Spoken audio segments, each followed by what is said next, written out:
that either. And although right now fears of a flood are at the back of her mind, rising waters could become front and center in the coming weeks.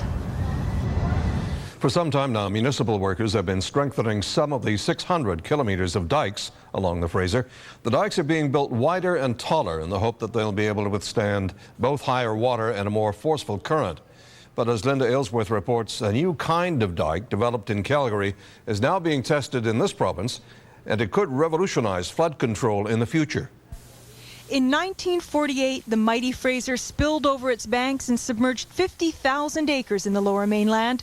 The dikes weren't up to the task back then, and they may not be this time either.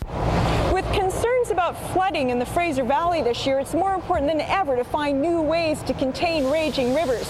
That's why the water I'm kayaking on right now is about to put this new experimental dam to the test. We always get nervous of this, but it's one thing having like 5 million pounds of water sitting there. Have 5 million pounds of water in motion is a completely different story. Jerry Clement designed the Rhino Dam, as he calls it. It's a portable temporary dike, a new and hopefully improved version of the humble sandbag. But people have always just accepted the last minute, throw up some sandbags, just throw a community effort in there. It's always pointless. They always get wiped out. But so we thought, you know what, we could actually design something that can go up much faster, be much cheaper, and be reused over and over and over again.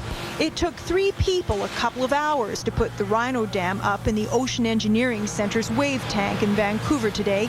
Doing the same thing with sandbags would have taken 10 people a full day and cost twice as much.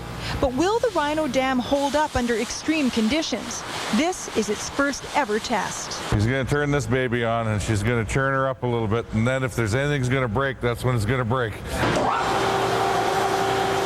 There are several experts on hand to note how well the dam's heavy-duty aluminum struts and vinyl-coated polyester lining hold up to the pounding waters.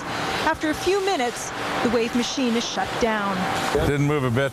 No, that's a good thing. Even the representative from the Provincial Emergency Program seems pleased with the outcome and with the idea of a portable dike system.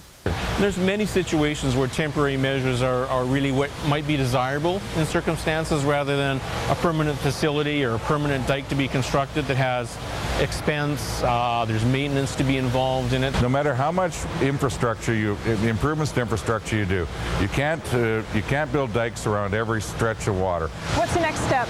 The next step is to simply put it on a truck and ship it to a flood. I wouldn't wish a flood on anybody, but should one occur, we'll be there to help them. Authorities have now released the name of an engineer killed in that derailment of a CP freight